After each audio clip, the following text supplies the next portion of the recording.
What if I told you that the James Webb Space Telescope just captured something at Alpha Centauri that has left astronomers questioning everything we thought we knew about our nearest stellar neighbor? And what they found there isn't just changing our understanding of that star system. It's forcing us to reconsider whether we've been looking for life in all the wrong ways this entire time.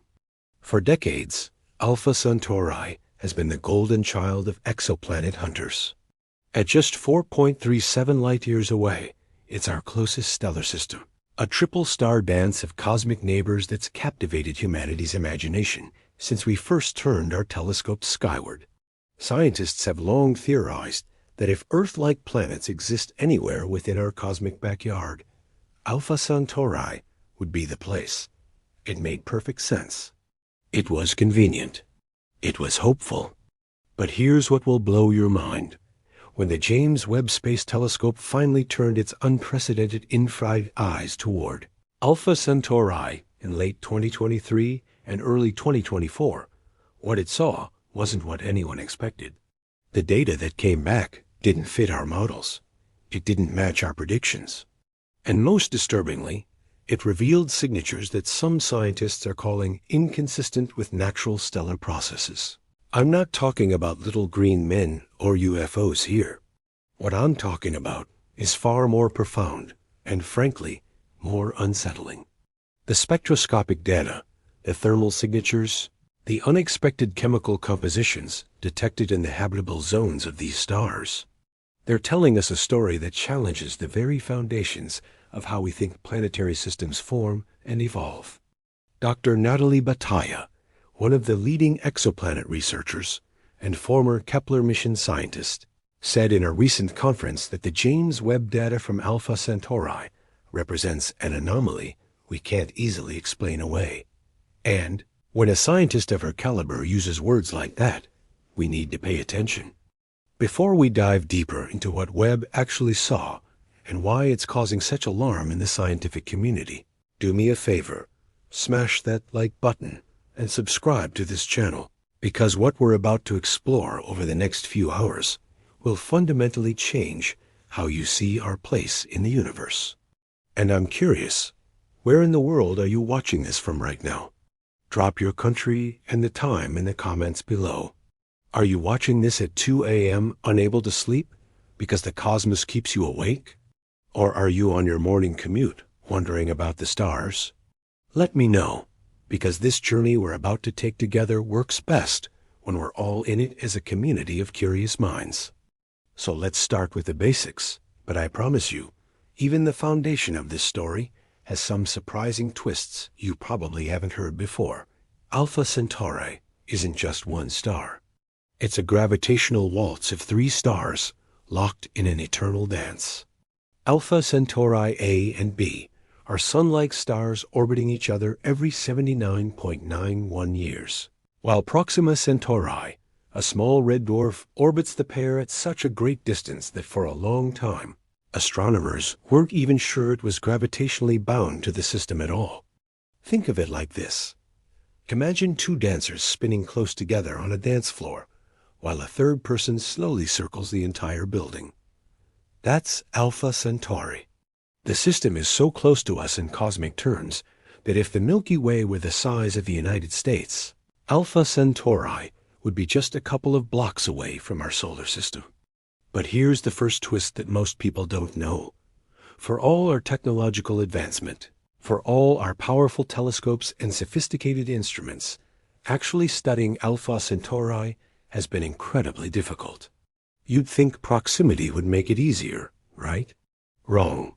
Dr. Deborah Fisher from Yale University, who's been hunting for planets around Alpha Centauri for years, explained the problem perfectly in a 2019 paper.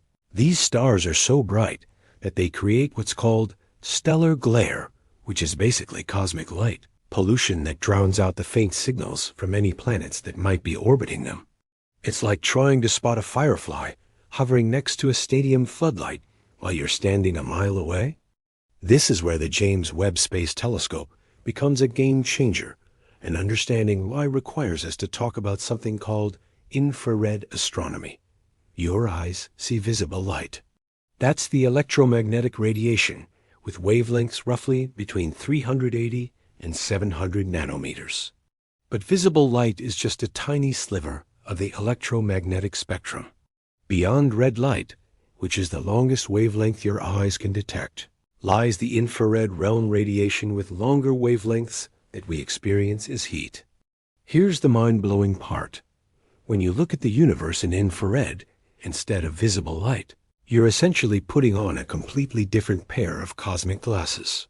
Things that are invisible in optical light suddenly become visible.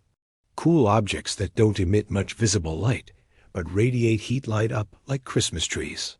And perhaps most importantly for our story, infrared light can penetrate dust and gas clouds that visible light cannot. Webb's primary mirror is 6.5 meters in diameter. That's about 21 feet across, made of 18 hexagonal segments of gold-coated beryllium. But size isn't its only advantage. Webb operates primarily in the infrared spectrum, specifically from 0.6 to 28 micrometers.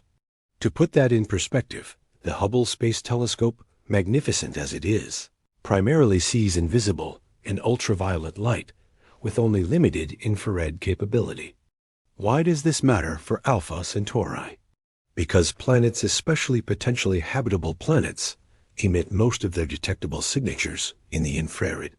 The heat they radiate, the chemical signatures in their atmospheres, the thermal variations between their day and night sides.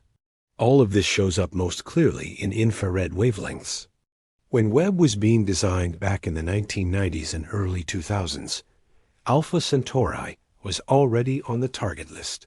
Scientists knew that if we were going to have any chance of directly imaging planets around our nearest stellar neighbors, we'd need an infrared telescope of unprecedented sensitivity. But here's what makes the recent observations so extraordinary. Webb wasn't just looking for planets. It was conducting what's called spectroscopic analysis of the entire system, breaking down the light from Alpha Centauri into its component wavelengths to create a kind of chemical fingerprint of everything in that system. Think of spectroscopy like this. Imagine you could take a beam of white light from the sun, pass it through a prism, and instead of just seeing a rainbow, you could read the exact chemical composition of the sun's atmosphere written in that rainbow. Every element, when heated, emits or absorbs light at very specific wavelengths. Hydrogen has its signature, helium has its signature, oxygen, carbon, iron, they all leave their unique fingerprints in the light. This technique, called spectroscopy, was actually discovered in the 1800s by scientists like Gustav Kirchhoff and Robert Bunsen. Yes, the same Bunsen of Bunsen burner fame. They realized they could identify the chemical composition of distant objects without ever physically touching them, just by analyzing their light. It was revolutionary then, and it remains one of our most powerful tools now. When Webb turned its spectroscopic capabilities on Alpha Centauri, it wasn't just taking a picture. It was reading the chemical story written in the starlight, looking for the telltale signs of planets, asteroids, comets, and anything else orbiting those stars. And that's when things got weird. What if I told you that the first thing that alarmed scientists about the Webb data from Alpha Centauri wasn't what they found, but what they didn't find? Let me explain what I mean. When you point a telescope as sophisticated as Webb at a nearby star system, you have expectations based on decades of planetary science. We've studied thousands of exoplanets by now. We understand, or we think we understand, the general patterns of how planetary systems form and evolve. Stars form from collapsing clouds of gas and dust. As the cloud collapses, it spins faster conservation of angular momentum, the same principle that makes a figure skater spin faster when they pull their arms in. This spinning cloud flattens into a disk, with the star forming at the center and planets coalescing from the leftover material in the disk. This process leaves signatures. There should be debris. There should be dust, especially around stars as old as Alpha Centauri A and B, which are roughly 4.85 billion years old, similar age to our Sun. We expect to see what's called a debris disk. These are rings of dust, rock, and ice left over from the planetary formation process, similar to our own solar system's Kuiper belt. But here's the thing. The Webb data shows an unusually clean system. Dr. Mark Wyatt from Cambridge University, who specializes in debris disk research, pointed out in a preliminary analysis that the lack of substantial debris around Alpha Centauri A is statistically unusual for a star of that age and type. Now you might be thinking, so what? Maybe they just have a cleaner system than ours. Why is that alarming? Here's why it matters, and here's where this gets really interesting. Debris disks aren't just leftover junk. They're active, dynamic environments that tell us about the ongoing evolution of a planetary system. In our own solar system, Jupiter acts like a cosmic vacuum cleaner, its immense gravity either capturing or flinging away asteroids and comets.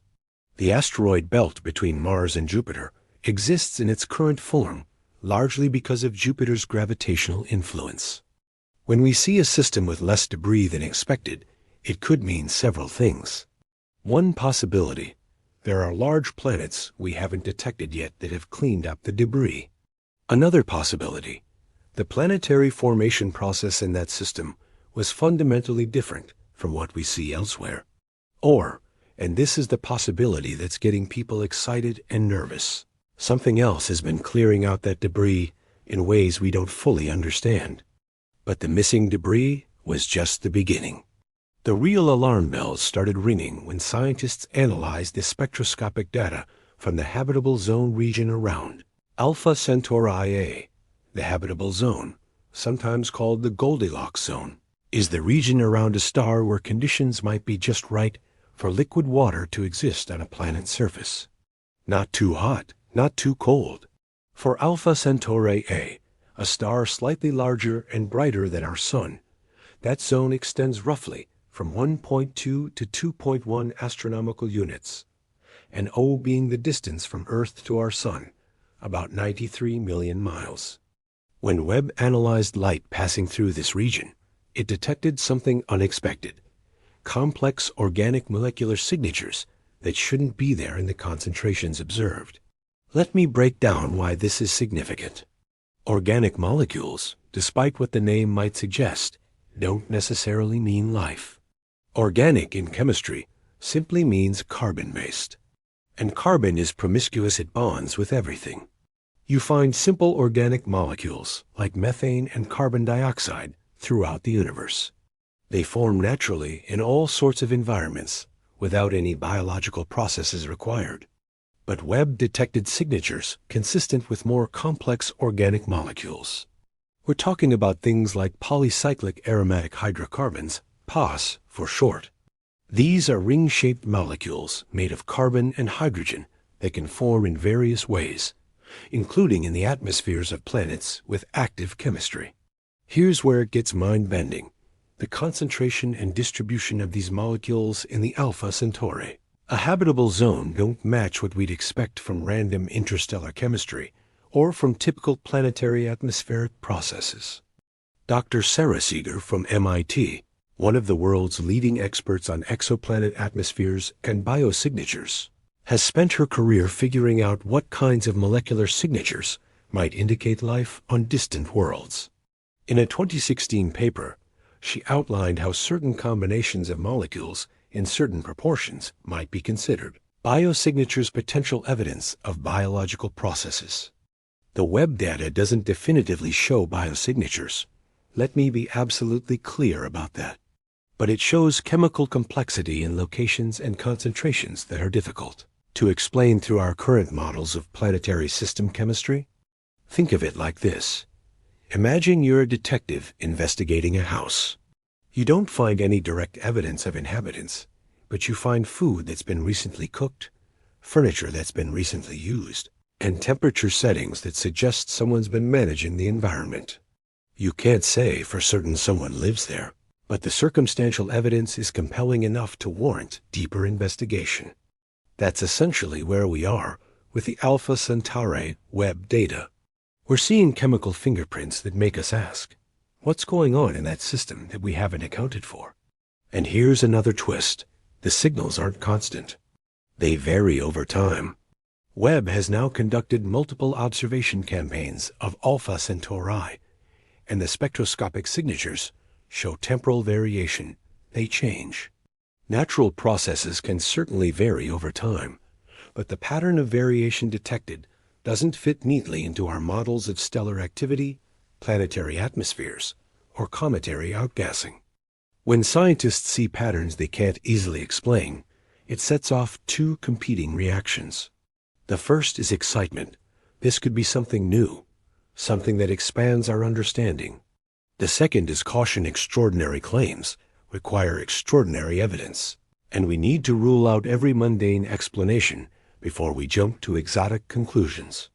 What makes the Alpha Centauri situation particularly intriguing is that we can't easily dismiss the observations as instrumental error or misinterpretation. Webb is the most precisely calibrated space telescope ever built, with multiple redundant systems. The data has been analyzed by independent teams who all see the same anomalies, so we're left with a mystery. A cosmic puzzle that's challenging our assumptions and forcing us to ask uncomfortable questions. And believe me, it gets even more interesting from here. Now, let's talk about Proxima Centauri, because this is where the story takes a turn that even seasoned astronomers didn't see coming. Proxima Centauri, the third star in the Alpha Centauri system, has always been the scrappy underdog of the trio. It's a red dwarf star type that makes up about 75% of all stars in the Milky Way, but that we largely ignored in our search for habitable worlds until recently. Why did we ignore red dwarfs? Because they seemed like terrible places for life. They're small, dim, and prone to violent stellar flares that could strip away any atmosphere from nearby planets. They're the cosmic equivalent of living next to an unpredictable neighbor who occasionally throws furniture out the window. But in 2016, everything changed.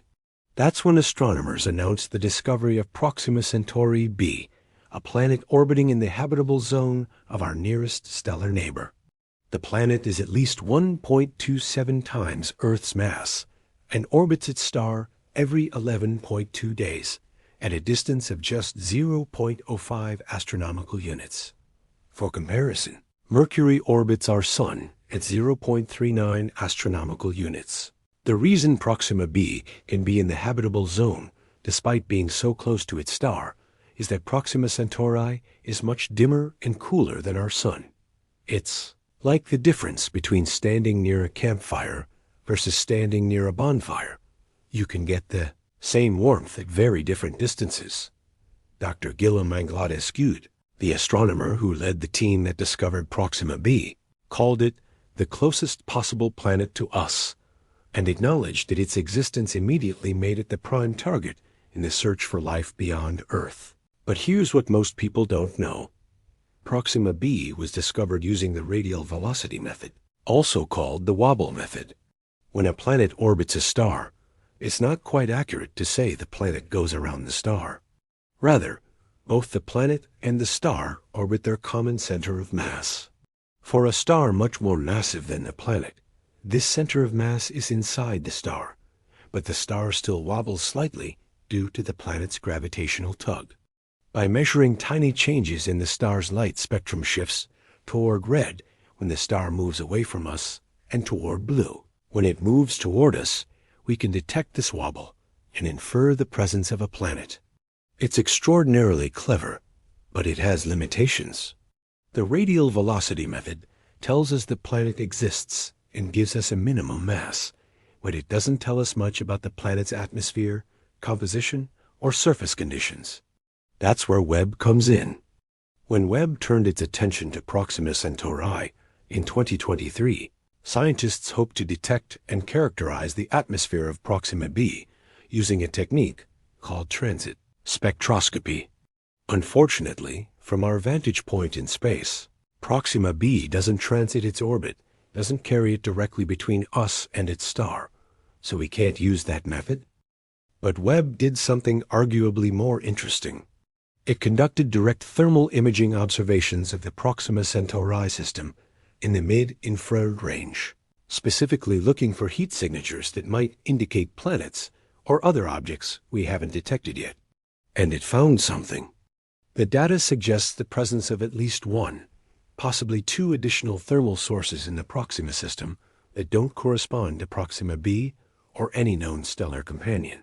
These thermal signatures appear in regions that would be considered within or near the outer edge of the habitable zone farther from the star than Proxima b. Now, I want to be careful here because the data is still being analyzed and peer-reviewed. But what we're potentially looking at is the possibility of additional planets in the Proxima system that we haven't directly detected yet. And if these thermal signatures are real planetary bodies, their heat output is higher than we'd expect for objects of their inferred size and distance from the star. Let me put that in perspective. Planets don't generate much heat on their own, with one exception, tidal heating. This is the same process that keeps Jupiter's moon Europa's subsurface ocean liquid, despite being far from the sun. Tidal heating occurs when gravitational forces either from a nearby star or from neighboring planets squeeze and stretch a planet or moon, generating internal friction and heat. Jupiter's moon Io is the most dramatic example in our solar system. It's the most volcanically active body we know of, with hundreds of active volcanoes, all powered by tidal heating from Jupiter's immense gravity. But here's where the Proxima data gets truly puzzling. If the thermal signatures Webb detected are from planets experiencing tidal heating, the amount of heating suggested by the data is extraordinary. We're talking about internal heat generation that would make these worlds incredibly geologically active, potentially more active than anything we see in our own solar system. Dr. Ravi Kopparapu from NASA's Goddard Space Flight Center, who specializes in modeling planetary habitability, has published extensively on how tidal heating might actually expand the habitable zone around stars like Proxima. His work suggests that even planets outside the traditional habitable zone could maintain liquid water through internal heat alone. But, and this is crucial, his models don't predict the level of thermal output that Webb seems to be detecting. The numbers don't quite add up. The amount of tidal heating required to produce those thermal signatures would suggest gravitational interactions more complex than we've modeled, orbital configurations we haven't anticipated, or something else we haven't considered. What if I told you that some scientists are beginning to wonder whether what Webb detected isn't tidal heating at all, but rather thermal signatures from processes we haven't encountered before? I know that sounds vague and maybe even sensational, but stay with me, because understanding why this possibility is being discussed requires us to dive into some fascinating science about how we detect and interpret signals from other worlds. When we observe thermal signatures in the infrared, we're essentially measuring photons, particles of light that have been emitted by warm objects.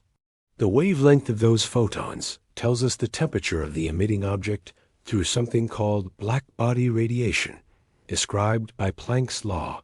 Max Planck, the father of quantum physics, figured out in 1900 that the spectrum of electromagnetic radiation emitted by an object depends solely on its temperature.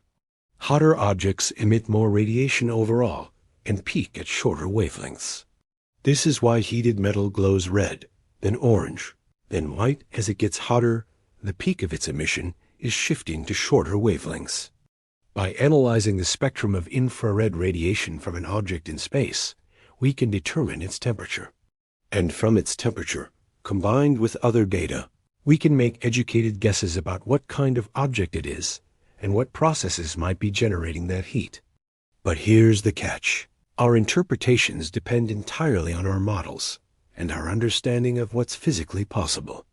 If we encounter a thermal signature that doesn't fit our models, we have two choices: either expand our models to account for phenomena we haven't considered, or question whether our fundamental assumptions might be incomplete. The Proxima Centauri thermal data is pushing us toward that second option, and that makes some scientists deeply uncomfortable while making others absolutely thrilled. And we haven't even gotten to the most alarming part yet. That comes when we look at what Webb found when it compared the Alpha Centauri A system and the Proxima system together, when we step back and look at the bigger picture of this triple star dance. Because the patterns that emerge aren't random. And patterns in nature always mean something. Here's what will blow your mind.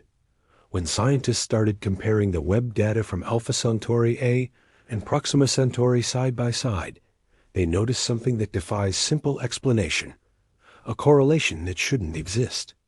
Let me paint the picture for you. Alpha Centauri A and Proxima Centauri are separated by about 13,000 astronomical units. That's roughly 0.2 light years, or about 1.2 trillion miles. For perspective, Neptune, the furthest planet in our solar system, orbits at just 30 astronomical units from the Sun. Proxima is 430 times farther from Alpha Centauri A and B than Neptune is from our Sun. At that distance, there should be essentially no physical connection between what happens around Alpha Centauri A and what happens around Proxima. They're gravitationally bound to each other, yes, but barely. Their mutual gravitational influence is negligible on any timescale shorter than millions of years. And yet, the chemical anomalies detected in the Alpha Centauri A habitable zone and the thermal anomalies detected in the Proxima system show temporal correlations. They vary together. When spectroscopic signatures in one system show increased activity, measurements in the other system, taken at the same time, also show variations. Think about how bizarre this is. Imagine you have two houses on opposite ends of a city, with no connection between them, no phone lines, no internet, no communication whatsoever. And yet somehow, when someone in the first house turns on their lights, the lights in the second house flicker. That's essentially what we're seeing here, except instead of houses, we're talking about stellar systems separated by trillions of miles.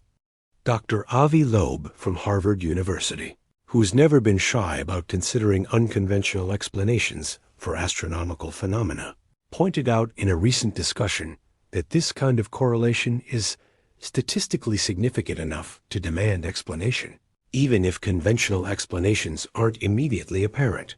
Now, before anyone jumps to wild conclusions, let's talk about what could cause this kind of correlation through natural processes. One possibility: both systems are being influenced by the same external factor we haven't identified yet. For example, if a large interstellar cloud were passing through the region, it could affect both systems simultaneously. But Webb's observations would have detected such a cloud, and there's no evidence for it. Another possibility: the correlation is coincidental. Given enough data points and enough systems to observe, random chance will occasionally produce patterns that look meaningful, but aren't. This is a legitimate concern, and it's why scientists are being very careful not to overstate the significance of the correlation until more data comes in. But here's what makes the coincidence explanation difficult to swallow. The correlation isn't just temporal, it's also spectral. Specific wavelengths of light show correlated variations between the two systems. It's not just that things are changing at the same time. They're changing in similar ways at the same time. Imagine rolling two dice in separate rooms. If they keep coming up with the same numbers, that's temporally correlated. But if they come up with the same numbers, and those numbers follow a pattern, say, they both increase by one each roll, that's spectral correlation. It suggests something more than random chance. The probability of the observed correlation being purely coincidental has been calculated by several teams. And while estimates vary, most put it in the range of less than 1 in 10,000. That's not impossible, but it's unlikely enough that scientists can't simply dismiss it. So if it's not coincidence, and it's not an external influence we can detect, what's left? This is where we need to talk about what scientists call unknown unknowns, the possibilities we haven't even thought to consider because they lie outside our current framework of understanding. In 2002, physicist and statistician Donald Rumsfeld famously said there are knowns, known unknowns, and unknown unknowns. He was talking about intelligence gathering, but the concept applies beautifully to science. Known knowns are things we know, like the fact that planets form from protoplanetary disks. Known unknowns are things we know we don't know, like the exact composition of Proxima B's atmosphere. Unknown unknowns are things we don't even know we don't know. Phenomena or processes that haven't even occurred to us to look for, because they fall outside our conceptual frameworks. The history of science is littered with unknown unknowns that became known once we developed the instruments and theories to detect them. Dark matter and dark energy are perfect examples. Until the 1970s and 1990s respectively, we had no idea they existed. Now we know they make up 95% of the universe. Quantum entanglement, the spooky phenomenon where two particles can be connected such that measuring one instantly affects the other, regardless of distance, was an unknown unknown until Einstein, Podolsky, and Rosen proposed it in 1935. And even then, most physicists thought it was impossible until experiments proved otherwise in the 1980s. Could there be some form of physical connection between the Alpha Centauri A system and the Proxima system that we simply haven't conceived of yet? Something that operates on principles we don't understand? I know that sounds like science fiction, and it's important to note that no credible scientist is claiming this is definitely the case. But the beauty of science is that it forces us to follow the data wherever it leads, even when it leads us to uncomfortable questions. Dr. Jill Tarter, the astronomer who inspired the character Ellie Arroway in the movie Contact, and who spent decades searching for extraterrestrial intelligence, once said something profound. The universe is not only stranger than we imagine, it's stranger than we can imagine. The Webb observations of Alpha Centauri are pushing us into that territory where our imaginations are being challenged by reality. But let's bring this back to Earth for a moment, because I want to address something you might be thinking. This is all very interesting, but why does it matter to me? I'm not an astronomer. I'm not going to Alpha Centauri. Why should I care about weird correlations in a distant star system? That's a fair question, and answering it requires us to zoom out and think about what these observations mean in a broader context, not just for science, but for how we understand our place in the cosmos. And that's where things get really profound. Stay with me, because the next section is going to connect these cosmic mysteries to you personally in ways you might not expect. Before we go deeper into the implications of what Webb found, I need to take you through something crucial that most people don't understand: just how incredibly difficult it is to see planets around other stars, and why the James Webb Space Telescope represents such a quantum leap in our capabilities. When you look up at the night sky and see a star, you're seeing a brilliant point of light. But here's what that point of light is hiding. If that star has planets, they're producing almost no visible light of their own. They're only reflecting a tiny fraction of their star's light, and they're positioned so close to the overwhelming brightness of the star that detecting them is like trying to spot a firefly next to a nuclear explosion from 1,000 miles away. Let me give you a sense of the scale. If we could view our solar system from the distance of Alpha Centauri, Jupiter, our largest planet, would appear 1 billion times fainter than the Sun. Earth would appear 10 billion times fainter. That's not a typo. 10 billion times fainter. The first confirmed detection of an exoplanet around a Sun-like star didn't happen until 1995, when Michel Mayor and Didier Queloz discovered 51 Pegasi b. They won the Nobel Prize in Physics in 2019 for this discovery. That's how monumental it was. And they didn't actually see the planet. They detected its presence indirectly through the wobble it induced in its star. Since then, we've confirmed the existence of over 5,600 exoplanets using various indirect methods. The transit method, watching for the tiny dimming of a star when a planet passes in front of it. The radial velocity method, measuring stellar wobbles. Gravitational microlensing, watching for the gravitational distortion of background starlight, and others. But direct imaging actually capturing photons that bounced off or were emitted by the planet itself has only been achieved for about 70 planets. And virtually all of these are giant planets orbiting far from very young stars, making them relatively bright in infrared light. Why is direct imaging so important? Because it's the only way to really study a planet in detail. Spectroscopy, breaking down the planet's light to see its chemical composition, requires direct light from the planet. You can do some spectroscopy during transits, analyzing starlight filtered through the planet's atmosphere, but the data is limited. Direct imaging opens up whole new possibilities. This is where Webb's design becomes crucial. The telescope doesn't just have a large mirror and infrared sensors. It has something called coronagraphs instruments designed specifically to block the light from stars so that we can see the much fainter objects around them. Think of it like using your hand to block the sun so you can see the landscape around it.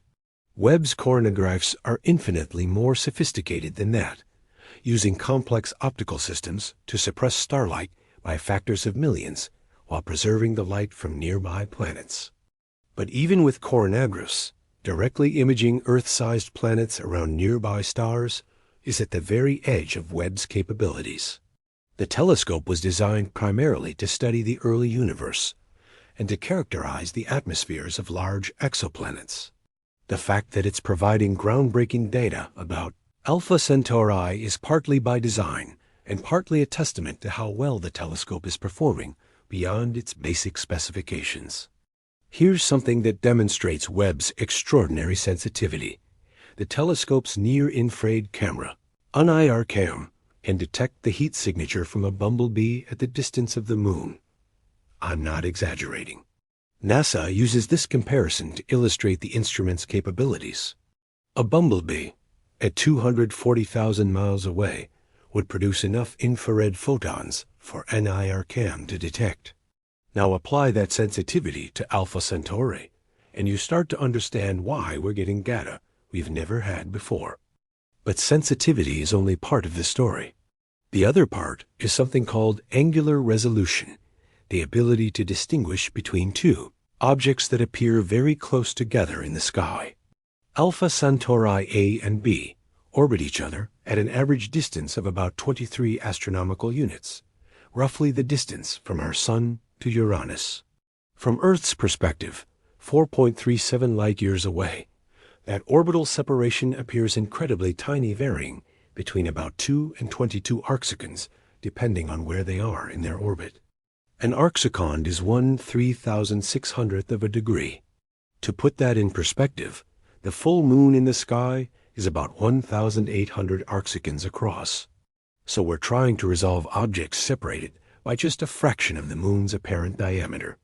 Webb's angular resolution varies by wavelength, but at 2 micrometers, a common observation wavelength, it's about 0.1 arcseconds. That's good enough to clearly separate Alpha Centauri and B throughout most of their orbit, and to potentially distinguish planets from their stars at the right distances. Now here's where the detection challenge becomes relevant to our story. The anomalies Webb detected at Alpha Centauri aren't planets. They're not direct images of anything. They're spectroscopic signals, chemical and thermal signatures that appear in the data when we analyze the light from these systems. And this is both exciting and frustrating. It's exciting because it means we're detecting something. But it's frustrating because without direct imaging, we can't say for certain what's producing these signals. Dr. Sasha Hinckley from the University of Exeter, who's been working on direct imaging of exoplanets for years, put it this way in a recent paper. We're in the position of hearing a sound in the distance, but not being able to see what's making it. The sound is real, it's consistent, it's measurable. But until we can actually see the source, we're limited to educated guesses about its nature. This analogy is perfect for understanding the current situation with Alpha Centauri. We're detecting signal spectroscopic anomalies, thermal signatures, temporal correlations that are real and reproducible. Multiple observation campaigns confirm they're there. But we can't yet point to a specific object and say, that's what's causing it. Some scientists find this situation tantalizing. Others find it maddening. But everyone agrees on one thing. We need more data. And here's what makes the next few years so exciting. We're going to get that data. Webb is scheduled for multiple additional observation campaigns of Alpha Centauri. Ground-based telescopes equipped with adaptive optic systems that compensate for the blurring effects of Earth's atmosphere are also targeting the system. And new instruments specifically designed for direct imaging of exoplanets, like the proposed LaVoir telescope, are in development. Each new piece of data either confirms the anomalies or challenges them. Either outcome advances our understanding. But while we're waiting for more data, we can think about what the existing observations might mean. And to do that, we need to talk about something that might seem unrelated at first, but is actually central to the whole mystery: the nature of planetary atmospheres and how they create the chemical signatures we observe. Because what Webb detected at Alpha Centauri isn't just mysterious. When you understand the chemistry involved, it's downright peculiar. What if I told you that some of the molecular signatures Webb detected in the Alpha Centauri system shouldn't be able to exist together in the same environment under normal planetary conditions? To understand why this is so significant, we need to dive into atmospheric chemistry, and I promise to make this as mind-blowing as it deserves to be. Every planet with an atmosphere has a chemical story to tell. The molecules present in that atmosphere and the ratios in which they appear are like a biography of the planet, telling us about its formation, its geological activity, and potentially its biology. Let's start with something familiar: Earth's atmosphere. It's 78% nitrogen, 21% oxygen, and about 1% argon, with trace amounts of carbon dioxide, water vapor, and other gases. But here's the thing most people don't realize. This combination of gases is wildly out of chemical equilibrium. Oxygen is incredibly reactive. Left to itself, it would quickly react with other elements and compounds in the atmosphere and on the surface, binding with them and disappearing from the atmosphere. The only reason Earth has so much free oxygen is that photosynthetic organisms, plants, algae, and cyanobacteria are constantly producing it faster than it can react away. In 1964, chemist James Lovelock was working with NASA to figure out how we might detect life on Mars. He had a brilliant insight. You don't need to see the organisms. You just need to analyze the atmosphere. An atmosphere in chemical equilibrium, where all the reactive molecules have already reacted and formed stable compounds, is probably lifeless. An atmosphere far from equilibrium, with reactive gases present in abundance, suggests something is constantly replenishing those gases. When Lovelock analyzed Earth's atmosphere from a chemical perspective, he saw what he called a massive thermodynamic disequilibrium, and that disequilibrium pointed directly to life. This is what we call a biosignature, not a single molecule, but a combination of molecules in proportions that strongly suggest biological processes. Now, fast forward to the present, and scientists have spent decades cataloging what kinds of molecular combinations might indicate life on exoplanets. Dr. Sarah Seeger, who I mentioned earlier, has been at the forefront of this work, publishing comprehensive lists of potential biosignature gases. But here's where the Alpha Centauri data throws us a curveball. Some of the molecular signatures Webb detected suggest chemical disequilibrium, but not the kind we'd associate with known biological processes. The spectroscopic data shows evidence of molecules that require significant energy to form energy that typically comes from stellar radiation, volcanic activity, or biological processes. But the specific combination of molecules and their spatial distribution don't match what we'd expect from any of these sources individually. Let me be more specific. The data suggests the presence of molecules containing phosphorus and nitrogen in complex arrangements. On Earth, certain phosphorus-nitrogen compounds are primarily produced by biological processes or require very specific industrial chemical synthesis. We don't see them forming naturally in abundance through purely geological or atmospheric processes. Now, I want to be extremely careful here. We don't see them on Earth doesn't mean they can't form through natural processes elsewhere. The universe is vast and diverse, and chemical pathways that are rare or impossible on Earth might be common on planets with different compositions, pressures, and temperatures. But it does mean that what Webb is seeing deserves careful scrutiny.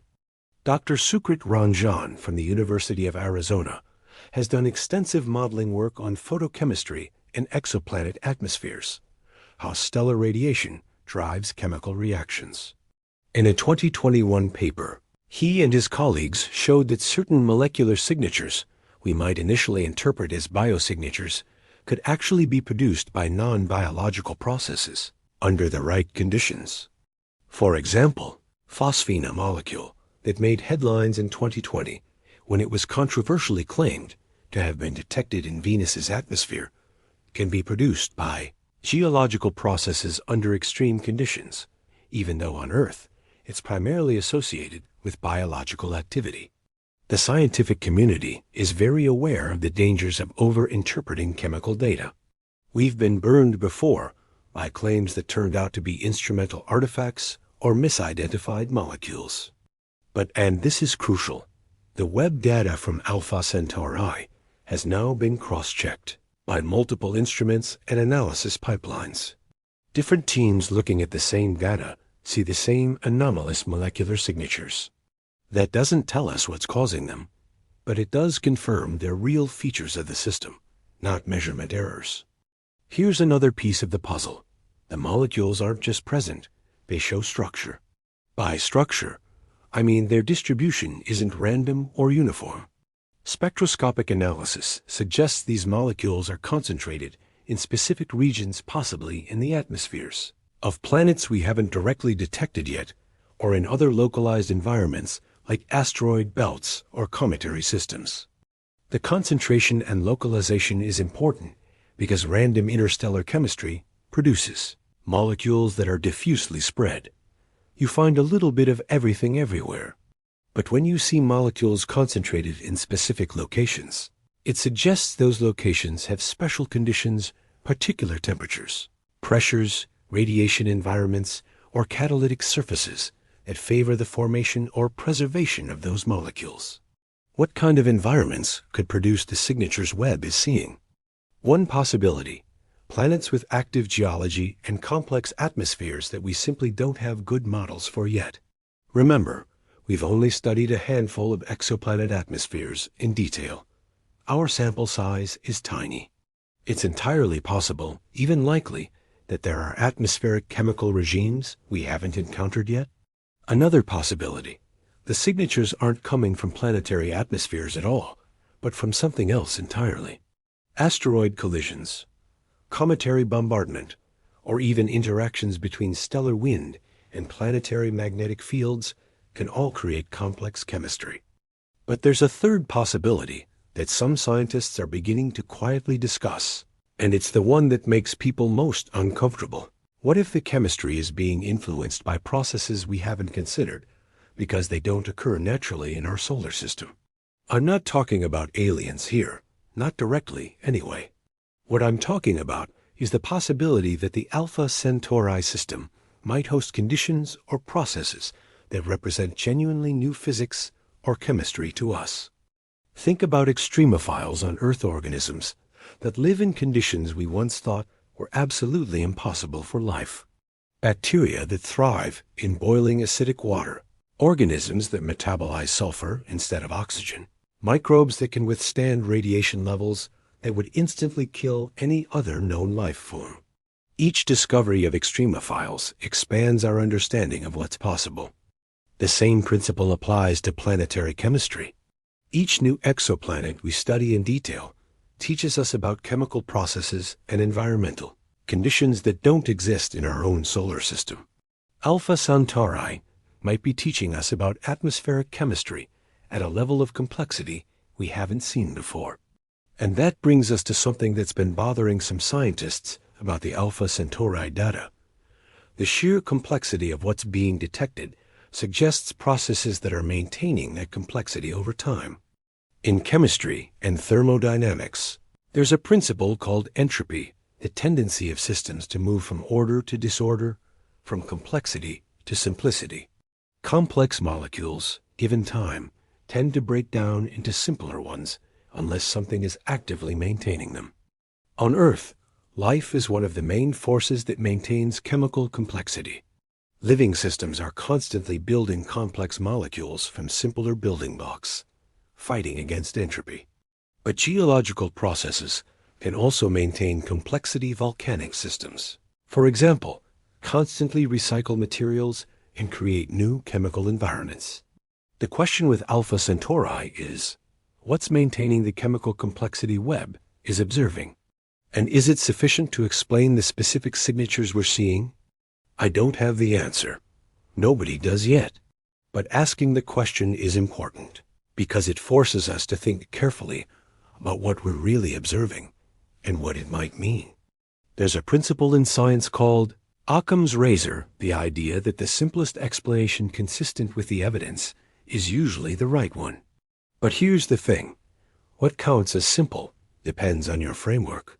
If you're using the framework of our solar system's chemistry, the Alpha Centauri signatures might seem complex and require elaborate explanations. But if you expand your framework to include chemical processes we haven't encountered yet, perhaps what seems complex is actually simple. We're just looking at it through the wrong lens. This is why science is so exciting and so frustrating at the same time. Every answer generates new questions. Every discovery reveals new layers of mystery. And the Alpha Centauri mystery has layers we haven't even touched on yet. Let me take you deeper into something that might seem technical, but is actually the key to who. Understanding why the Webb observations are so revolutionary. The infrared universe is fundamentally different from the visible light universe we're familiar with, and it tells completely different stories. When you look at the night sky with your eyes, you're seeing the universe as it appears in a narrow band of electromagnetic radiation, the wavelengths between about 380 and 700 nanometers that our eyes happen to be sensitive to. But that's not because visible light is special in any cosmic sense. It's just that our eyes evolved on a planet orbiting a star that produces most of its light in that range. If we had evolved on a planet orbiting a red dwarf like Proxima Centauri, our eyes would probably see in the near infrared. If we were aquatic creatures living deep in the ocean, we might see in completely different wavelengths altogether. The point is, visible light is just one way to look at the universe, and it's not even necessarily the best way. Infrared astronomy revolutionizes what we can see for several reasons. First, infrared light penetrates dust. The universe is full of dust-tiny particles of carbon, silicates, and other materials that scatter and absorb visible light. Entire regions of space are completely opaque in visible wavelengths, but transparent in infrared. This is why Webb can see into stellar nurseries where stars are being born, regions that Hubble can barely glimpse. Second, cool objects glow in infrared. Stars are bright in visible light because they're hot thousands to tens of thousands of degrees. But planets, asteroids, comets, and interstellar dust are much cooler, typically just a few hundred degrees above absolute zero. They emit very little visible light, but radiate strongly in infrared. Third, chemical molecules have unique signatures in infrared. Different molecules absorb and emit infrared light at very specific wavelengths based on their internal structure. This makes infrared spectroscopy incredibly powerful for identifying what things are made of. The James Webb Space Telescope exploits all three of these advantages, and it does so with unprecedented precision. But here's something most people don't realize. Operating an infrared telescope in space is extraordinarily difficult. Infrared radiation is heat radiation. Everything warm glows in infrared, including the telescope itself. So if you want to detect faint infrared signals from distant objects, you need to make sure your telescope is extremely cold, otherwise its own heat would overwhelm the signal you're trying to detect. Webb operates at about 40 Kelvin, that's minus 233 degrees Celsius, or minus 388 degrees Fahrenheit. That's just 40 degrees above absolute zero, the coldest possible temperature in the universe. To achieve this, Webb sits at a location called the Second Lagrange Point, or L2, about 1,000,000 miles from Earth in the direction away from the Sun. A massive sun shield the size of a tennis court blocks the heat and light from the Sun, Earth, and Moon, keeping the telescope in perpetual shadow. The engineering required to make this work is mind-boggling. The sun shield has 5 layers of a material called kapton, each separated by a vacuum gap. The side facing the Sun reaches temperatures of about 85 degrees Celsius, while the side facing the telescope is minus 233 degrees Celsius. That's a temperature difference of over 300 degrees across a structure thinner than a human hair. Why am I telling you all this? Because understanding the incredible effort that went into making Webb work helps you appreciate how revolutionary the data it's producing really is. When Webb points at Alpha Centauri and collects photons, particles of light that have traveled for 4.37 years across the void of space, those photons carry information encoded in their wavelengths. By analyzing thousands to millions of photons and sorting them by wavelength, Webb's spectrographs create a detailed chemical and thermal fingerprint of whatever they came from. The thermal data from Proxima Centauri is particularly interesting in this context. When Webb detected those unexpected thermal signatures, it wasn't seeing visible light reflected from planets. It was detecting infrared photons emitted by warm objects, photons created by the motion of molecules, and atoms excited by heat. The wavelength of those photons tells us the temperature of the emitting object. The intensity tells us how large the emitting region is. And variations in the signal over time can tell us about changes in temperature, rotation, or even atmospheric dynamics. What makes the Proxima thermal data unusual is that the detected signatures suggest objects that are warmer than they should be based on stellar radiation alone. Remember, Proxima Centauri is a cool, dim star. Planets orbiting in its habitable zone receive relatively little stellar energy. They should be cold unless they have substantial atmospheres with greenhouse effects or internal heat sources. The thermal signatures suggest internal heat, but as I mentioned earlier, more than we'd normally expect from geological processes or even from tidal heating in most scenarios. Dr. Lavra Kreidberg from the Max Planck Institute for Astronomy, who specializes in exoplanet atmospheres, has been analyzing the Webb infrared data from various targets. In discussing the Proxima results at a recent conference, she noted that the thermal profiles don't match our standard models, which means either our models are incomplete or we're seeing something genuinely unusual. That phrase, genuinely unusual, is about as close as a conservative scientist gets saying, "This is really weird, and we don't know what to make of it." But let's talk about what unusual might mean in practical terms. One possibility is that the Proxima system has planets with thick atmospheres dominated by greenhouse gases, perhaps hydrogen or carbon dioxide, that trap heat extremely efficiently. Venus in our solar system is an example of runaway greenhouse effect, with surface temperatures hot enough to melt lead, despite being farther from the Sun than Mercury.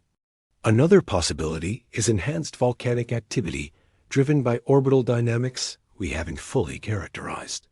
If there are multiple planets in the Proxima system in resonant orbits, where their orbital periods have simple, integer ratios, they could be gravitationally pumping each other, creating tidal forces that generate immense internal heat. But here's the challenge. Both of these explanations require planetary configurations and physical conditions that are at the edge of or beyond what our current models predict for red dwarf systems. Red dwarfs are tricky environments for planets. They emit most of their energy in infrared rather than visible light. They're prone to violent stellar flares, especially when young, that can strip away planetary atmospheres. And planets in their habitable zones are tidally locked. One face always points toward the star, while the other faces eternal darkness, just like the moon always shows the same face to Earth. Tidally locked planets were once thought to be terrible candidates for habitability because the day side would be too hot and the night side too cold. But recent atmospheric modeling, including work by Dr. Jeremy Leconte and his team in France, has shown that atmospheres can redistribute heat between the day and night sides, potentially creating habitable conditions despite the tidal locking. However, these models also predict specific atmospheric signatures, particular patterns of temperature variation and chemical distribution. And from what we can tell from the preliminary Webb data, the Proxima system doesn't show exactly what these models predict. It shows something else, something we don't have a complete model for yet. This is where I want to pause and talk about the process of science itself, because it's relevant to understanding how scientists are reacting to the Alpha Centauri data. Science progresses through a cycle of observation, hypothesis, prediction, and testing. When observations match predictions, our confidence in our models increases. When observations don't match predictions, we have several options. We can question the observations. Maybe there's an error. We can refine our models. Maybe we missed something. Or we can develop new models. Maybe our fundamental framework is incomplete. The Webb Alpha Centauri data is pushing us toward option 3 new models. And that's exciting, but also uncomfortable, because it means admitting that despite all our technological sophistication and theoretical understanding, we still have fundamental gaps in our knowledge. Some scientists thrive in this discomfort. Others resist it. And this tension is actually healthy. It's what drives science forward. Skepticism and caution prevent us from jumping to unwarranted conclusions. Openness and creativity allow us to consider new possibilities. The Alpha Centauri observations are creating exactly this kind of productive tension in the astronomical community. And as more data comes in from continued observations, we'll get closer to understanding what we're really seeing. But before we go further, I want to take a moment to connect all of this back to you, because this isn't just about distant stars and abstract science. This is about something much more fundamental. All right, we're about 90 minutes into this journey together, and I want to take a moment to step back and ask you something. What if everything we've been discussing isn't actually about Alpha Centauri at all? What if the real story here is about us, about humanity, standing on the edge of a profound shift in how we understand our cosmic context? Think about this for a second.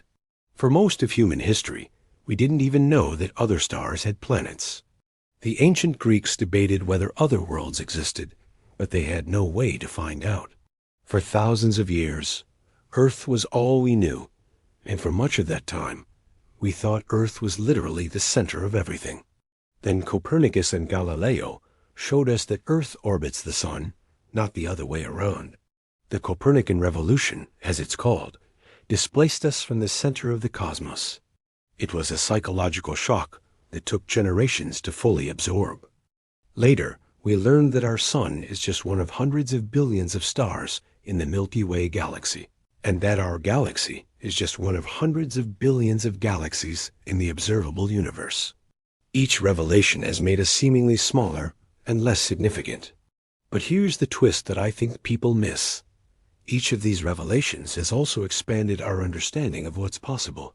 Yes, we're not at the center of the universe, but we're part of a cosmos far grander and more complex than our ancestors could have imagined. And now, right now, in your lifetime, we're on the verge of another revolution that might be even more profound. We're about to find out whether life exists beyond Earth, and not just whether it exists somewhere in the universe in principle, but whether it exists right next door at our closest stellar neighbor. The James Webb observations of Alpha Centauri are part of this larger story. Whether the anomalies turn out to be evidence of something extraordinary or just natural processes we haven't modeled properly yet, the very fact that we can collect this data, analyze it, and grapple with these questions represents something extraordinary in itself. Let me make this personal. You watching this right now are living at a unique moment in human history. You're alive during the transition from we think we're probably not alone in the universe to we have evidence one way or the other. Think about what that means. For all of human history before this moment, the question of whether we're alone has been purely philosophical. Sure, people had opinions. Some believed in alien life, others didn't. But nobody could actually check. Nobody could gather data. It was all speculation. But you're living at the moment when it stops being speculation and starts being science. The James Webb Space Telescope, along with other instruments like the ground-based, extremely large telescope being built in Chile, and future missions like the proposed Habitable Worlds Observatory, will answer this question within your lifetime. And here's what will blow your mind. It doesn't matter which way the answer goes. Either outcome is profound. If we find evidence of life at Alpha Centauri or elsewhere, it means we're not alone. It means life is probably common in the universe. It means the fundamental question that has haunted humanity since we first looked up at the stars finally has an answer. And depending on what kind of life we find, microbes, complex organisms, or even technological civilizations, it could completely transform our society, our philosophy, our religions, our sense of meaning and purpose. But if we search thoroughly and find nothing, if Alpha Centauri has no life, and neither do hundreds of other nearby systems we'll examine, that's actually almost as profound. It would mean life is rare. It would mean Earth might be genuinely special. It would mean that we, conscious minds capable of contemplating the cosmos, represent something precious and possibly unique. Do you see the beauty of this? Either way, we win. Either way, we learn something fundamental about our place in reality. The Alpha Centauri anomalies are tantalizing hints that we might be close to one of these answers. Maybe the chemical signatures will turn out to be evidence of life. Maybe they'll turn out to be complex abiotic chemistry that teaches us new planetary science. Maybe the thermal anomalies will reveal unexpected planetary configurations that expand our understanding of how solar systems work. We don't know yet. But we're going to find out, and you get to be here for it. I want you to really absorb that fact. This isn't some distant future scenario. This is happening now. The observations are being made now. The data is being analyzed now. The debates are happening in scientific conferences and journals right now. And here's something else to consider. The fact that we can do this at all is a testament to human ingenuity and cooperation that often gets overlooked. The James Webb Space Telescope cost about $10 billion and took over 25 years to design, build, and launch. Thousands of scientists, engineers, technicians, and other professionals from multiple countries worked on it. It required breakthroughs in materials science, optics, cryogenics, aerospace engineering, and countless other fields. The telescope had to be folded up to fit inside a rocket, launched into space, unfold itself with perfect precision at a distance of 1,000,000 miles from Earth, where nobody could reach. It to fix it if something went wrong, and then operate flawlessly in the harshest environment imaginable for years. And it worked. It actually worked. That fact alone should fill you with wonder. We, humanity, this species of clever apes that only learned to write about 5,000 years ago, built a machine capable of analyzing the chemical composition of planetary atmospheres around stars trillions of miles away. Think about the chain of events that had to happen for that to be possible. We had to discover that light carries information. We had to develop the mathematics to understand orbital mechanics. We had to invent photography, spectroscopy, digital sensors, computer processing, rocket propulsion. Each breakthrough built on previous breakthroughs in a cascade of cumulative knowledge. And all of it is aimed at answering questions that have no practical economic value whatsoever. Nobody is getting rich from knowing the chemical composition of Proxima B's atmosphere. This is pure curiosity, pure desire to understand, pure wonder at the mystery of existence. That's what makes us human in the deepest sense. We're the species that looks at the stars and asks questions. We're the species that builds telescopes and sends them into space just to see what's there. We're the species that can't help but wonder. And if there's intelligent life at Alpha Centauri, or anywhere else in the universe, I'd be willing to bet they're like us in at least this one way. They wonder too. They look up at their sky, see our sun among their stars, and ask the same questions we're asking. Maybe someday, on a timescale of centuries or millennia, we'll meet them. We'll compare notes. We'll share our stories of discovery and wonder, and the long journey from ignorance to understanding. Or maybe we won't. Maybe the distances are too vast, and the speed of light too constraining. Maybe we'll remain isolated, knowing other minds exist, but forever unable to touch them, like people in separate rooms calling out through walls. But even if we never meet, even if we only ever detect the chemical signatures of life in distant atmospheres, it still matters. It still answers one of the most fundamental questions we can ask. Are we alone? The Alpha Centauri data from Webb is one small piece of the puzzle. It's not the whole answer. It might not even be a particularly significant piece when all is said and done. But it's part of the story we're writing together, the story of how humanity learned its place in the cosmos. And you're here for it. You're not reading about this in a history book centuries from now. You're living through it. This is your generation's space race, your generation's voyage of discovery. So when you hear about anomalies in the Webb data, or about scientists being alarmed by what they found, try to see it in this larger context. Yes, there are unexplained observations.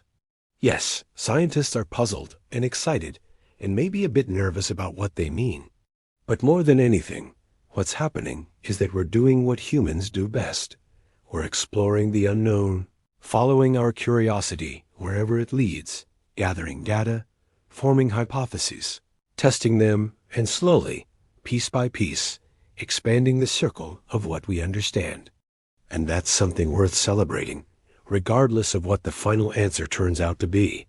Now, let's get back to the technical details, because there's still so much more to explore about what Webb found and what it might mean. Let's talk about something that's been lurking beneath the surface of this entire discussion. What would it actually take for life to exist at Alpha Centauri? And does the Webb data make that possibility more or less likely? This question requires us to think carefully about what we mean by habitable and what conditions life actually needs. For most of history, when scientists thought about habitable planets, they thought almost exclusively about what's called the habitable zone, that Goldilocks region around a star where temperatures might allow liquid water to exist on a planet's surface. This concept was formalized in the 1950s and 1960s by scientists like Hubertus Strughold and Stephen Dole. The logic seemed straightforward. Life on Earth requires liquid water. Earth is the only place we know has life. Therefore, we should look for places with liquid water. But here's the thing. As we've learned more about life on Earth and about the diversity of environments in our solar system, the concept of habitability has gotten much more complicated and interesting. Let me give you some examples. In the 1970s, scientists discovered hydrothermal vents on the ocean floor volcanic fissures, spewing superheated water rich in chemicals. Around these vents, in complete darkness, with no access to sunlight, thrives an entire ecosystem of organisms that use chemosynthesis instead of photosynthesis to get energy. These organisms don't need the sun at all.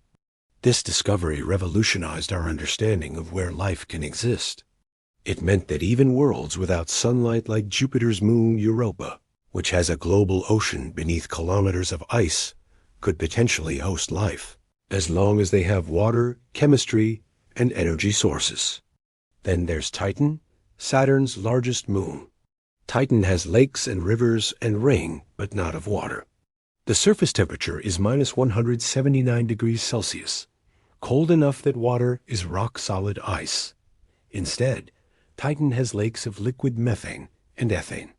And some scientists, like Dr. Jonathan Lunine from Cornell University, have seriously proposed that Titan could host life based on completely different chemistry than Earth life, using liquid methane as a solvent instead of water.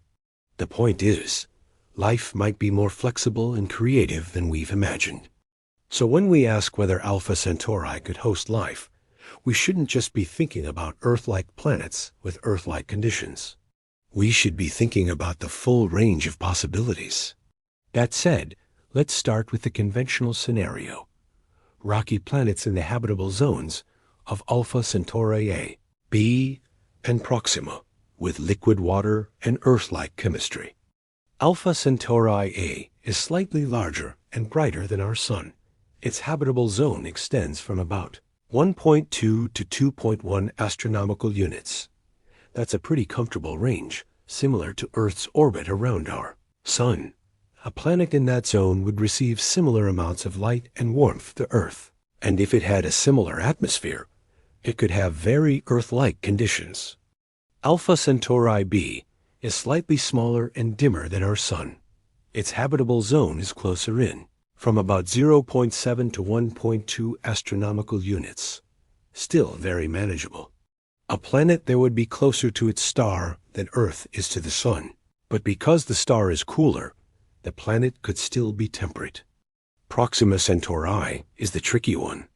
As a red dwarf, its habitable zone is very close in Proxima b, which we know exists, orbits at just 0.05 astronomical units, completing an orbit every 11.2 days.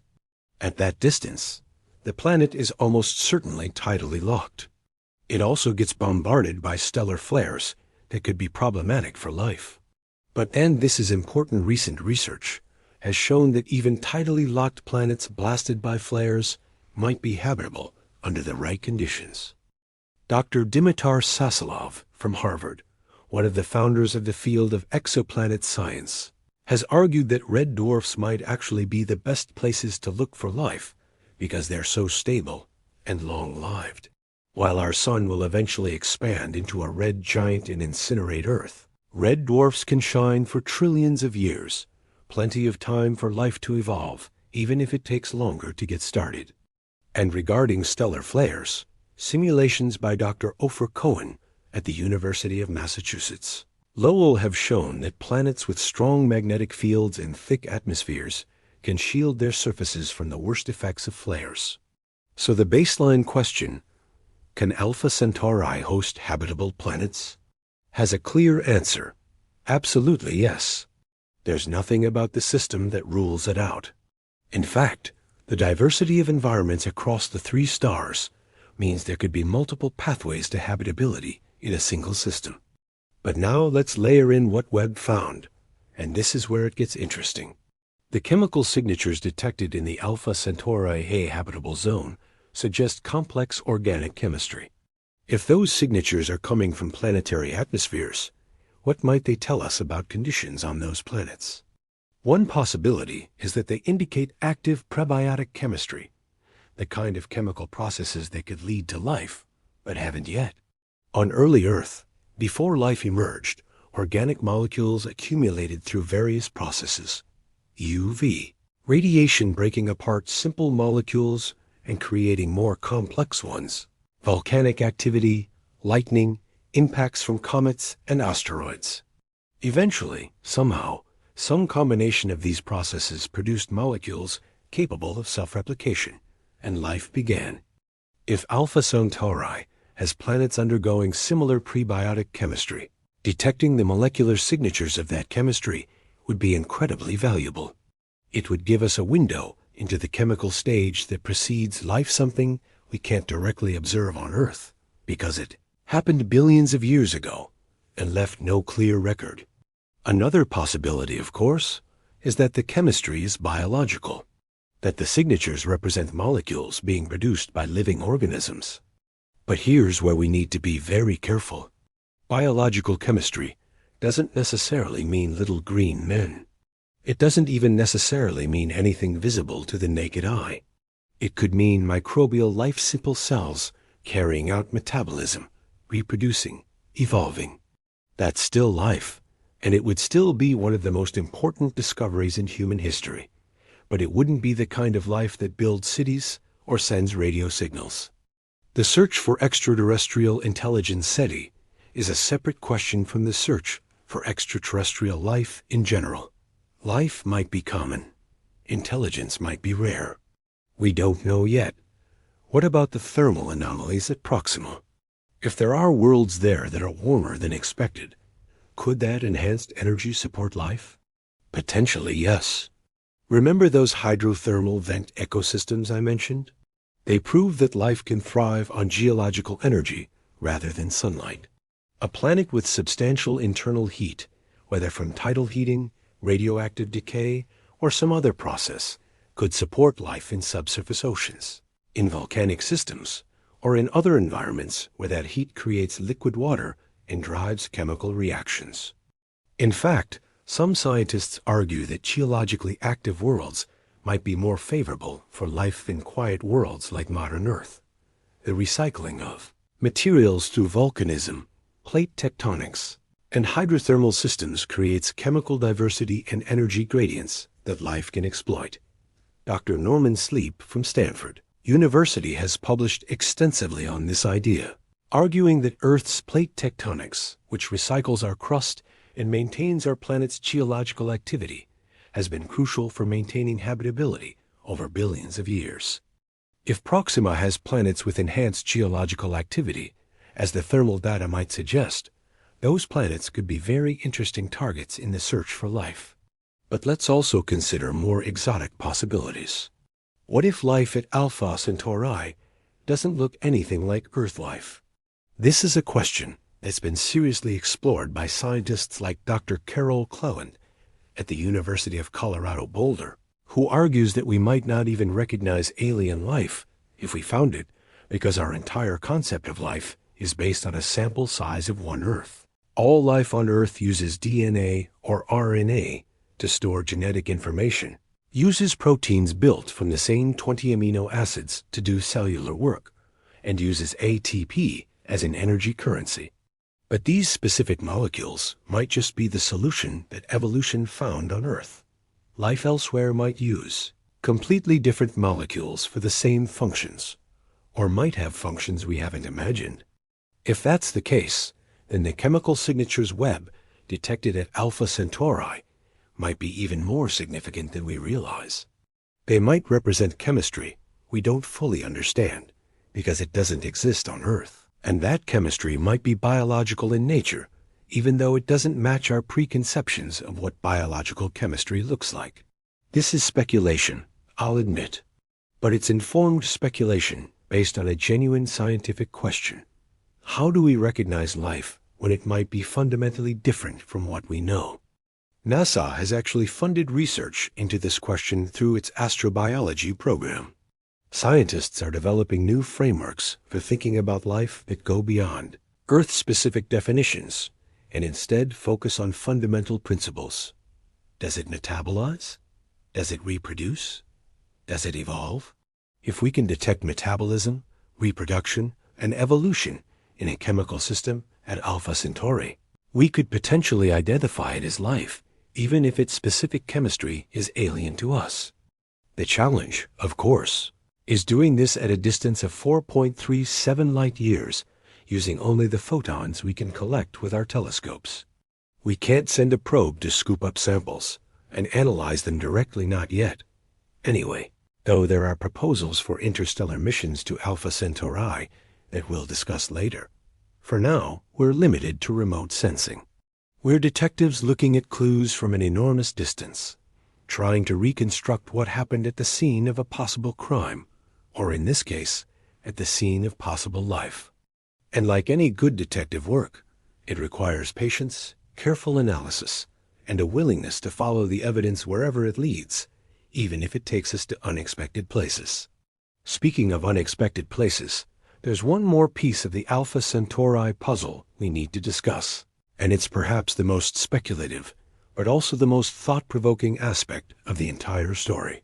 What if I told you that some scientists are quietly asking whether the anomalies Webb detected at Alpha Centauri could possibly be technological in nature? I know how that sounds. I know it immediately triggers skepticism and eye-rolling, and frankly, that reaction is appropriate most of the time. The history of UFO claims and alien conspiracy theories has made serious scientists extremely reluctant to publicly discuss the possibility of detecting extraterrestrial technology. But bear with me, because this isn't about UFOs or conspiracy theories. This is about a legitimate scientific question that's being discussed in academic circles, published in peer-reviewed journals, and taken seriously by credible researchers. The field is called technosignature research, and it's the study of how we might detect evidence of technology created by non-human civilizations. The concept isn't new. The SETI Institute has been searching for radio signals from extraterrestrial civilizations since the 1960s.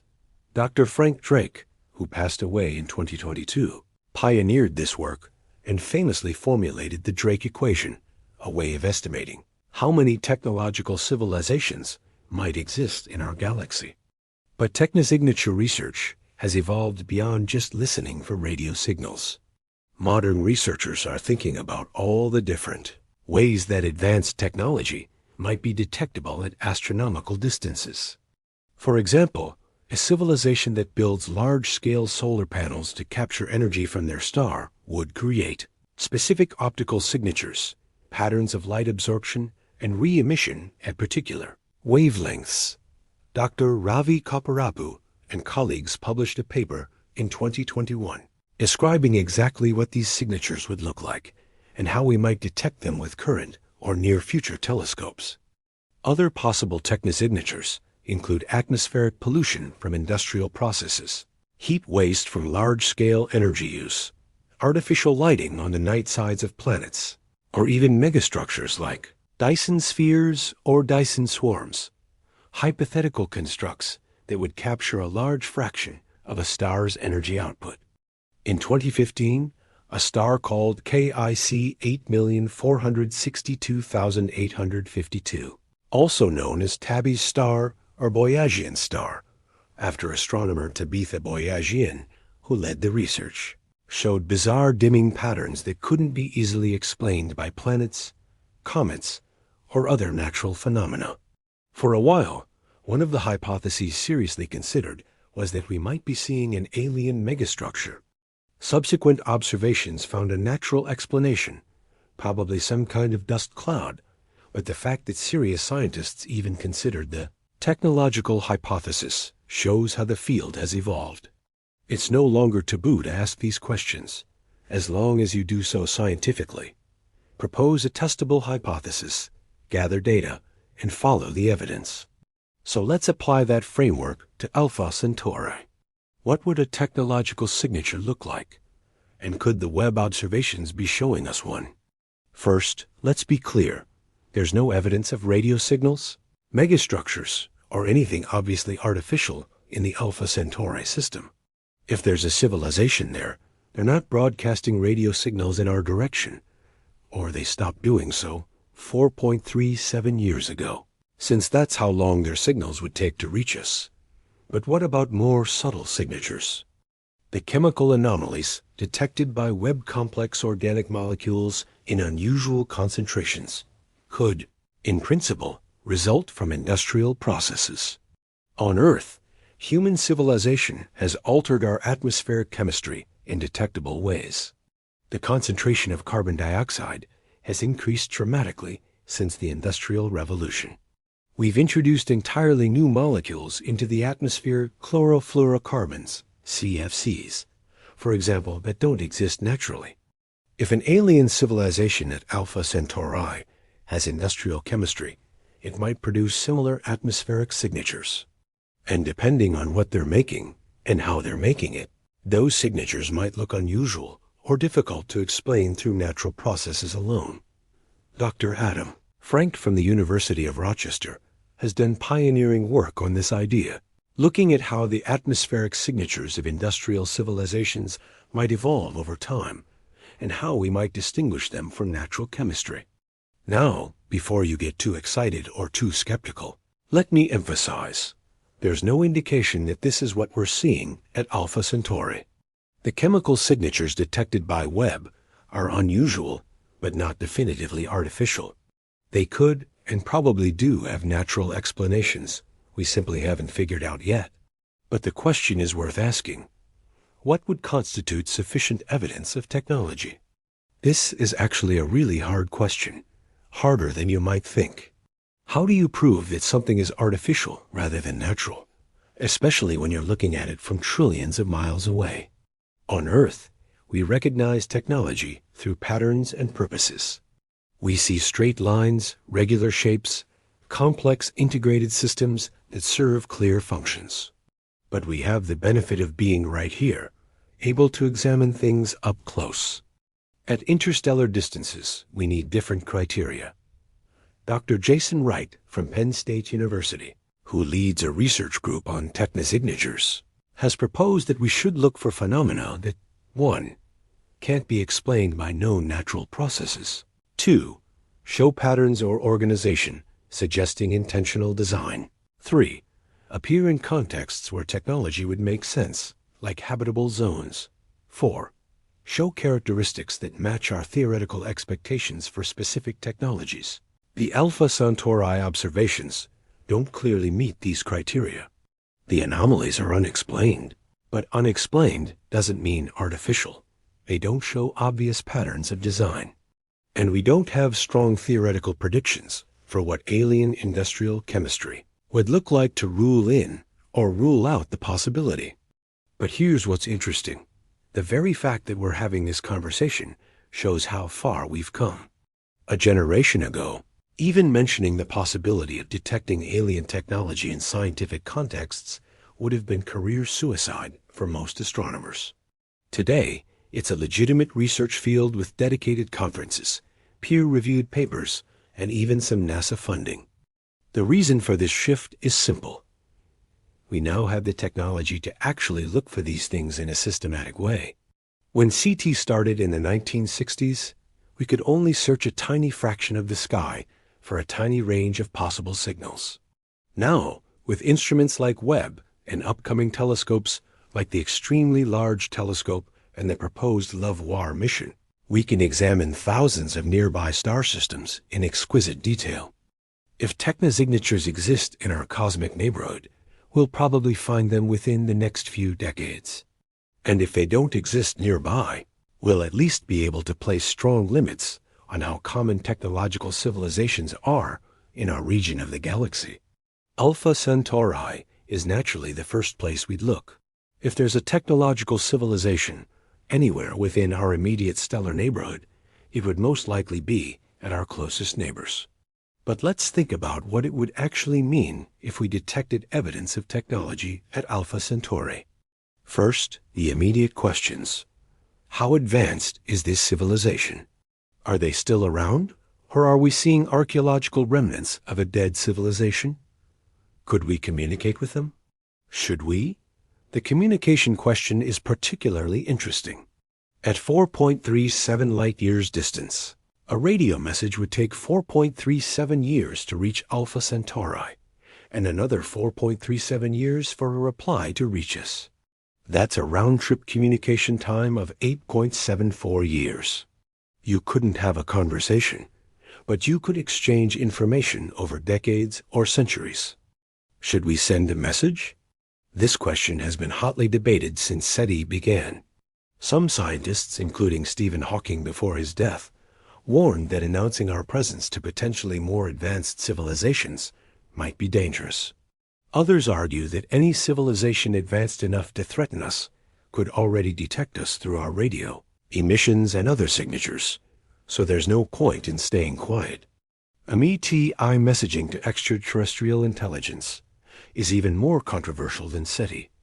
But if we detected technology at Alpha Centauri, the question would become urgent and concrete rather than abstract and theoretical. But let's think bigger. What would the discovery of extraterrestrial technology mean for humanity?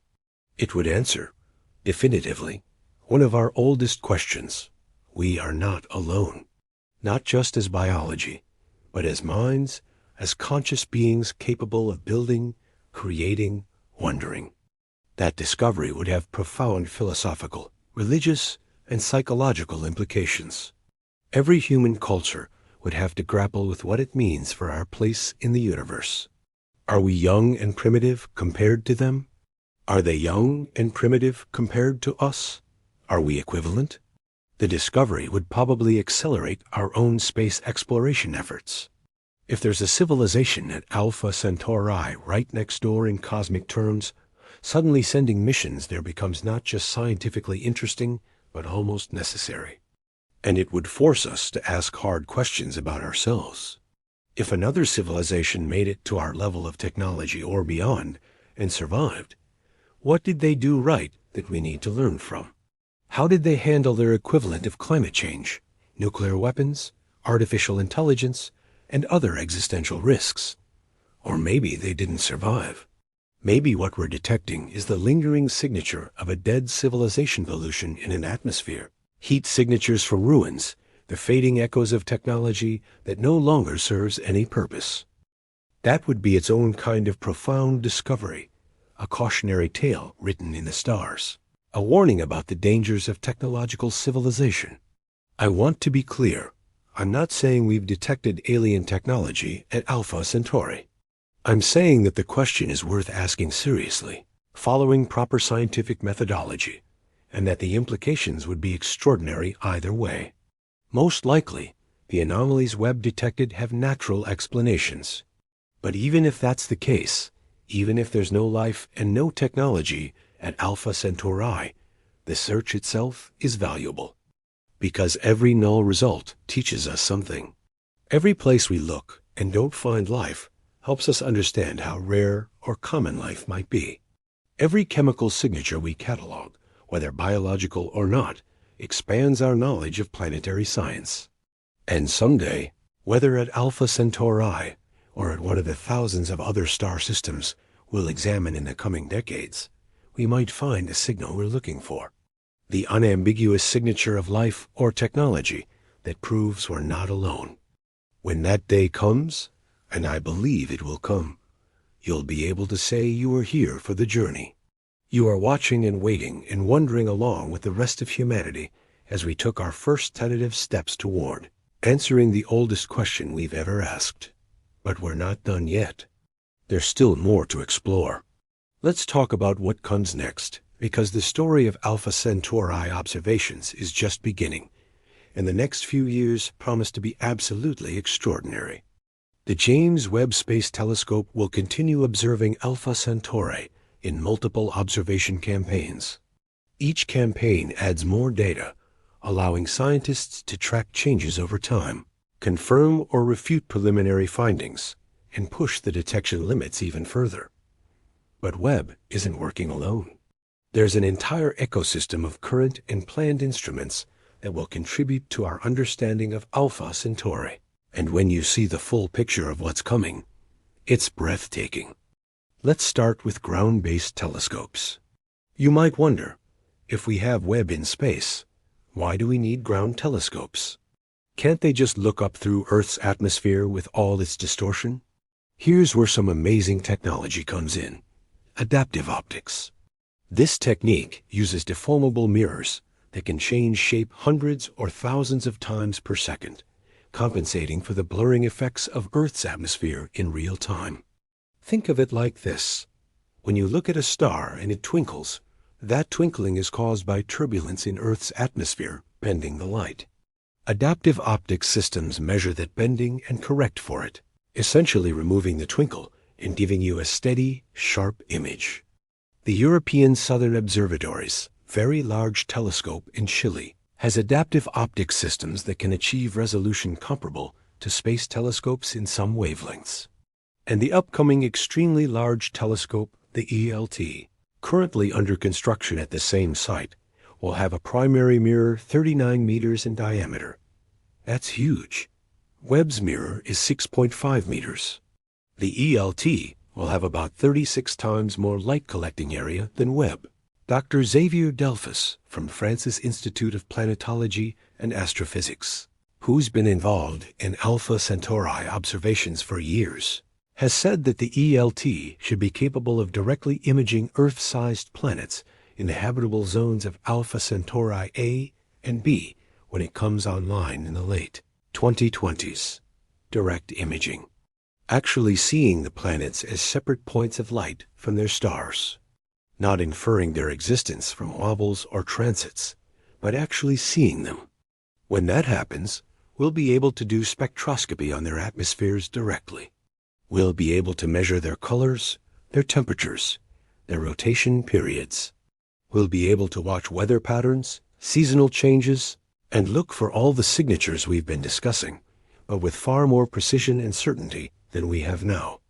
There's also a proposed NASA mission called the Habitable Worlds Observatory JWST, would be specifically designed to directly image and characterize Earth-like exoplanets.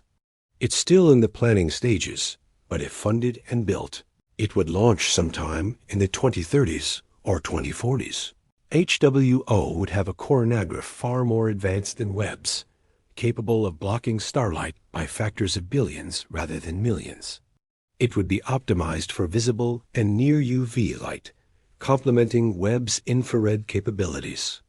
And it would have the resolution and sensitivity to potentially detect continents and oceans on nearby exoplanets by analyzing how their light changes as they rotate. Imagine we might be able to map the surface of a planet orbiting Alpha Centauri.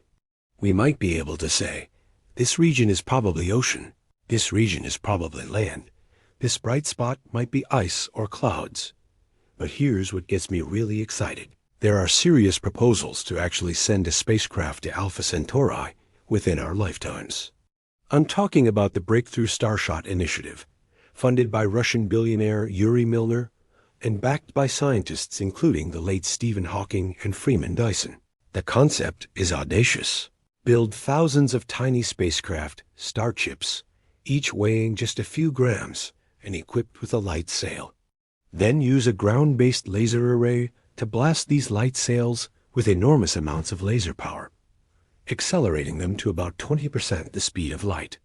At that speed, the starships would reach Alpha Centauri in about 20 to 22 years. They'd fly through the system, gathering data for hours or days, and transmit that data back to Earth. The transmission would take another 4.37 years to reach us, so we'd get results about 25 to 30 years after launch. Is this science fiction? Not really. The physics is sound. The technology is challenging but feasible. Dr. Philip Lubin from UC Santa Barbara, who's been working on the laser propulsion concept, has shown that we could build a laser array capable of accelerating gram-scale objects to relativistic speeds using current technology scaled up appropriately. The challenges are enormous, of course. The starships would have to survive the acceleration, which would subject them to forces of tens of thousands of Gs. They'd have to operate for decades in the harsh environment of interstellar space. They'd have to transmit data across 4.37 light years using a power source weighing just grams. But these are engineering challenges, not fundamental physics limitations. And if the Webb observations and follow-up studies suggest there's something really interesting at Alpha Centauri, signs of life, intriguing chemistry, unexpected phenomena, the motivation to solve these engineering challenges becomes much stronger. Imagine being able to say to a child born today, by the time you're in your 30s, we'll have a spacecraft sending back data from our nearest stellar neighbor. You'll see pictures of another solar system taken from inside that system. You'll witness the first interstellar voyage of a human-made object. That's not science fiction. That's a plausible timeline for real technology under development right now. But even without interstellar missions, the next decade of observations will revolutionize our understanding of Alpha Centauri. There's also a proposed space telescope called Ptolemy, named after the Arabic name for Alpha Centauris, specifically designed to search for planets in the Alpha Centauri system using astrometry. Astrometry measures the precise positions of stars and looks for tiny wobbles caused by orbiting planets.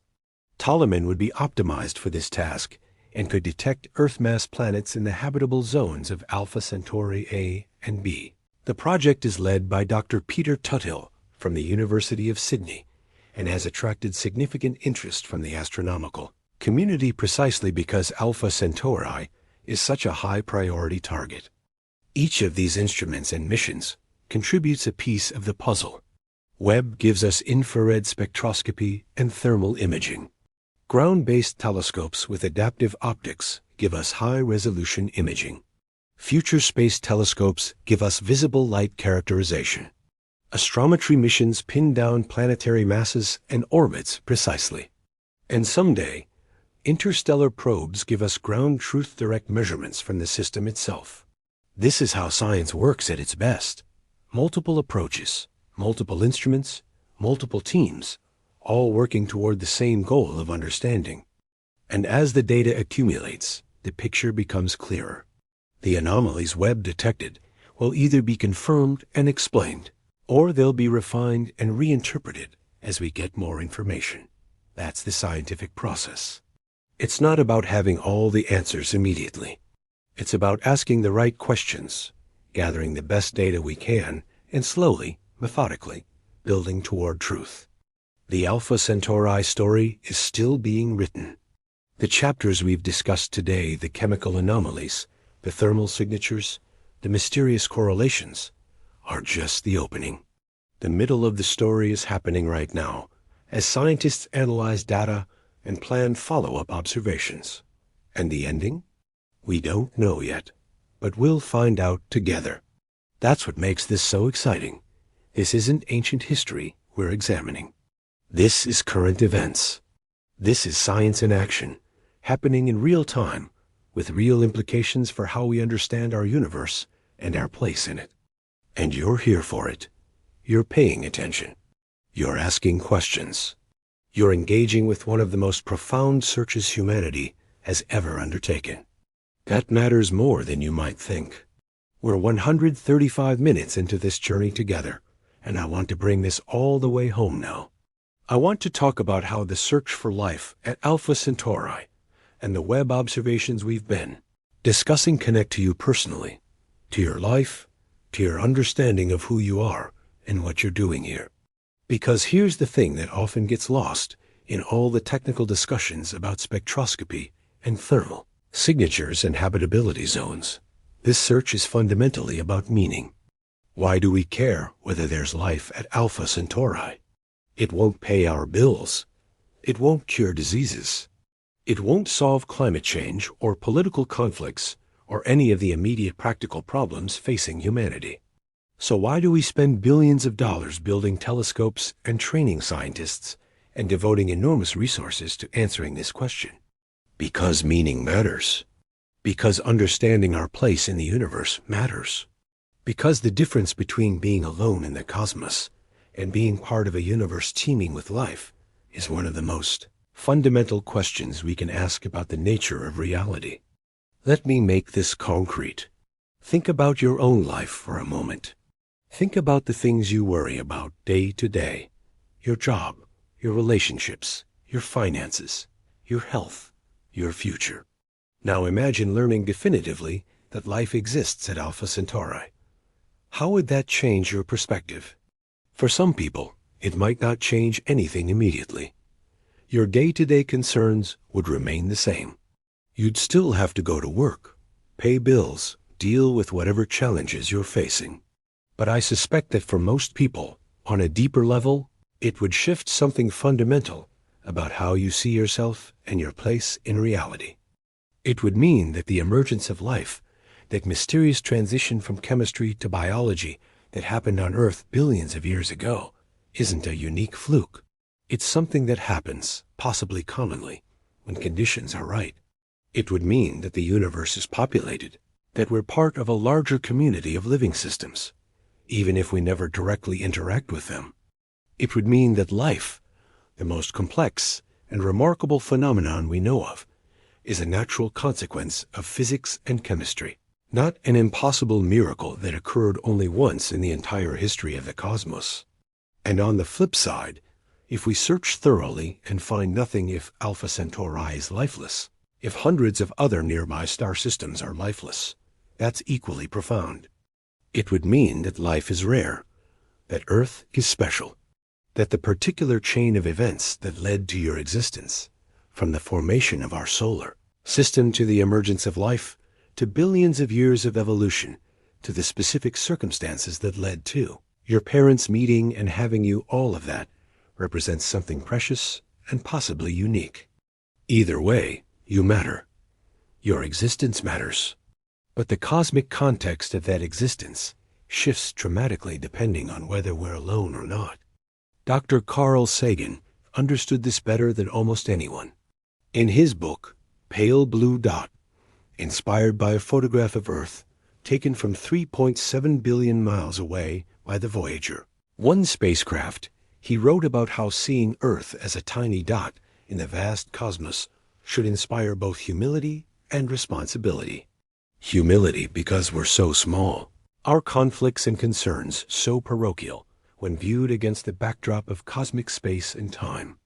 But also responsibility, because if we are rare, if life and consciousness and civilization are precious anomalies in a mostly dead universe, then we have a duty to preserve and nurture what we have. The search for life at Alpha Centauri is part of figuring out which of these perspectives is correct. But there's something else I want to talk about, something more subtle, but equally important. The act of searching itself matters, regardless of what we find. Think about what it means that humanity, this species that evolved on the plains of Africa, that only developed agriculture about 10,000 years ago, that only learned to write about 5,000 years ago, is now systematically searching for life around other stars. Think about the collective intelligence and effort required to make that possible. Millions of people over centuries contributing to the accumulated knowledge that allows us to build telescopes, understand physics, analyze distant light, and interpret what we see. You're part of that. Even if you're not a scientist, even if you've never touched a telescope, you're part of the civilization that makes this possible. Your taxes might have funded space science. The work you do, whatever it is, contributes to the functioning of a society complex enough to pursue these questions. And the mere fact that you're here, 135 minutes into this video, learning about these topics, asking these questions, that makes you part of it too. You're choosing to engage with one of the deepest mysteries we face. You're choosing to spend your limited time on Earth thinking about your cosmic context rather than just focusing on immediate gratification. That's meaningful. That's part of what makes us human. There's a concept in philosophy called the view from nowhere, the attempt to see things objectively, from outside our particular perspective. When we look at the universe through telescopes, when we try to understand Alpha Centauri and search for life and grapple with these enormous questions, we're practicing the view from nowhere. We're stepping outside our immediate experience and trying to see reality as it actually is, not as we wish it to be or fear it to be. And that practice, that cultivation of curiosity, humility, and rational inquiry shapes who we become. It makes us better thinkers, better citizens, better humans.